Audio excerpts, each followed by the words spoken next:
Professor, a divisão internacional de trabalho não é um parâmetro dado. Como alterar a configuração da divisão internacional do trabalho diante da necessidade de reforma estrutural no Brasil? A minha pergunta seria essa.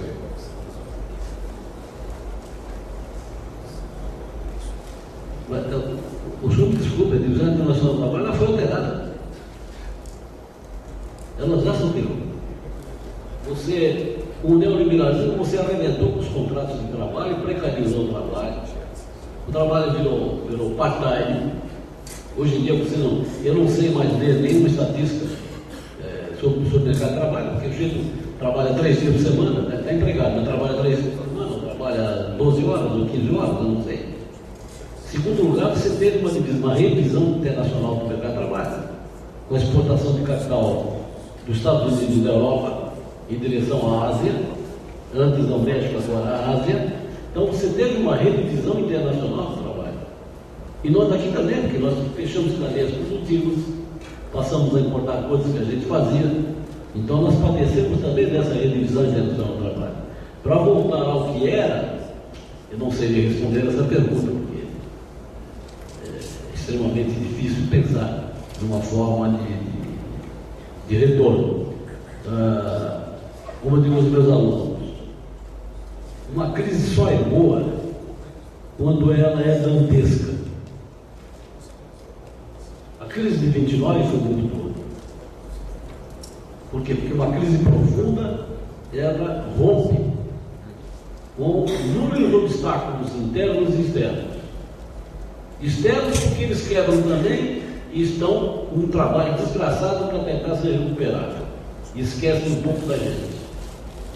Internos porque, evidentemente, os liberais se aposentam ou entram de licença-prêmio, que não há lugar, não há espaço para liberais e para conservadores diante de uma crise profunda da economia. Por quê? Porque quando se abre um espaço desse para conservadores, a coisa adquire uma conotação politicamente extremamente perigosa. Nós somos o que somos, chegamos onde chegamos na América Latina por causa da crise de 29. Não porque as nossas elites resolveram fazer industrialização, fazer isso, fazer aquilo.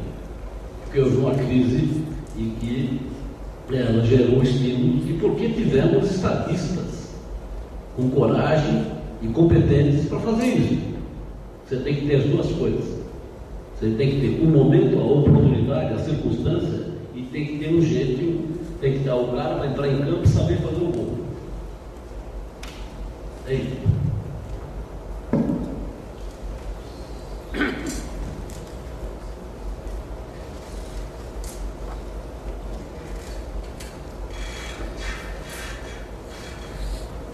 Boa noite a todos. Eu sou o Edivan, estou concluindo graduação nessa instituição.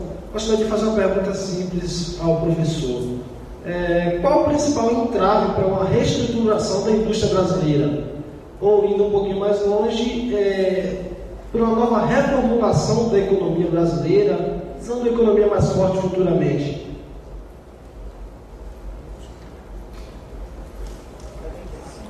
Como eu tentei explicar, é a armadilha macroeconômica. Porque você não pode isoladamente fazer o seguinte: eu sou voluntarioso, ganhei a eleição, e no dia seguinte eu chamo o presidente do Banco Central e digo: joga a taxa de juros para 5%. Eu vou incendiar o país, vou causar uma crise cambial terrível.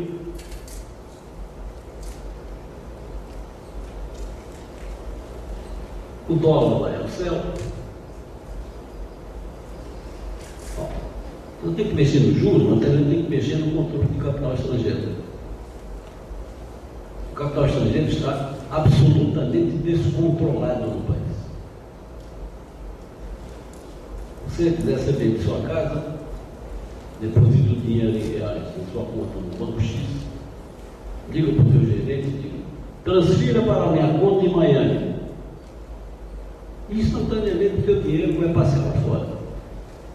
Aí você cria uma empresa fajuta nas Bahamas, joga o dinheiro de Miami para as Bahamas e compra títulos da dívida pública no Brasil, com essa taxa de juros fantástica e magnífica.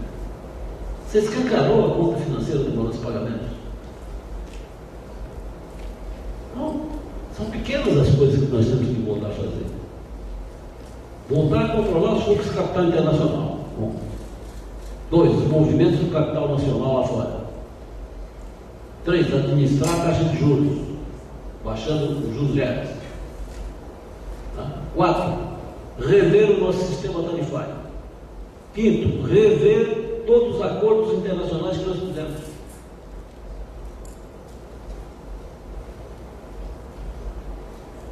Porque qual foi o receituário fundamental que se fez a partir dos anos 80? A globalização. Ou seja, é a teoria das vantagens comparativas, né? Colocada assim, todo mundo pode ir ao céu. Basta escancarar as suas portas, acabar com essa bobagem, tarifa, protecionismo, etc., controles. Vamos liberar geral e todo mundo vai ganhar e vai ser uma maravilha. Isso não existe na economia. Para o país ter superávites é porque o outro tem déficit. E nem os superávites podem ser permanentes e eternos, então, para os déficits. A economia está escancarada. E receituário, você pode chamar 10 melhores economias desse país, que vão fazer receitas, etc. e tal, distintas das outras, seguramente, com caracteres ideológicos diferenciados. Mas o problema é um problema eminentemente político. Você vai mexer nos juros, o banqueiro vai dizer para você: não, eu não gosto disso, porque eu estou ganhando rios de dinheiro. Eu nunca ganhei tanto dinheiro na minha vida, eu, banqueiro, como agora com essa taxa de juros. Então, que conversa mole é essa que você quer abaixar a taxa de juros? Eu não quero. Financiar casa para pobre com subsídio, você está aumentando o rombo das contas públicas, aumentando o déficit fiscal. Não pode fazer casa para pobre subsidiada. E o problema aqui é o seguinte, é que 85% do déficit habitacional é a casa de pobre. Não é a casa da classe média. Classe média e ricos são responsáveis por 15 a 20% no máximo do déficit habitacional. Então o problema é habitação para pobre. Mas ninguém gosta de fazer casa para pobre. Você tem que olhar, não como um economista que entende da macroeconomia, das relações, dos parâmetros, dos modelos, etc. e tal, tudo isso é absolutamente necessário, é indispensável, mas você tem que olhar como um ser político e entender que uma medida que você faz assim, ela toca em determinados interesses e aí se estabelece, se abrem conflitos políticos objetivados. Não só entre as diferentes classes, mas também dentro de cada classe social. Economia é isso, economia é política. Economia não é uma ciência, tal como a astronomia, tal como uma física, ou uma matemática, ou uma biologia. A economia é essencialmente política. Então, cada atitude tem que ser pesada, tem que ser refletida e saber em que vespeiro você está colocando as mãos e como você vai evitar ser picado pelas abelhas, caso isso seja possível.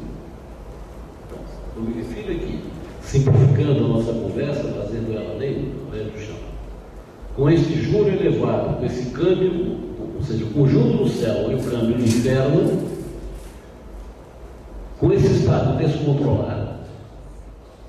Descontrolado em que sentido? Descontrolado no sentido que ele perdeu os controles. Nesse sentido que estou falando de descontrolado. Por quê? Tanto o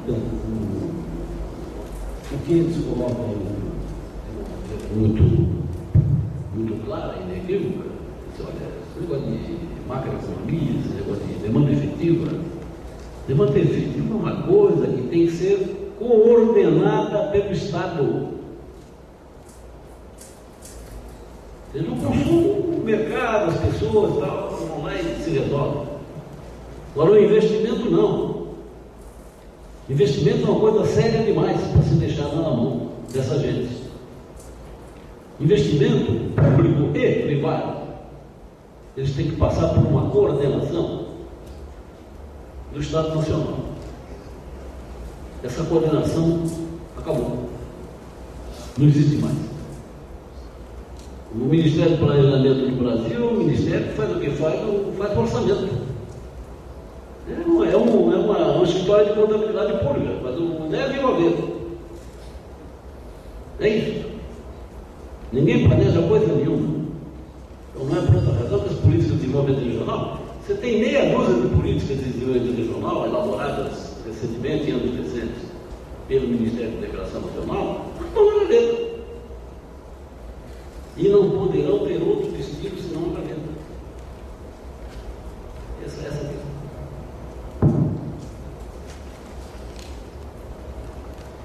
Mais alguma questão? Nós vamos abrir então aqui mais uma questão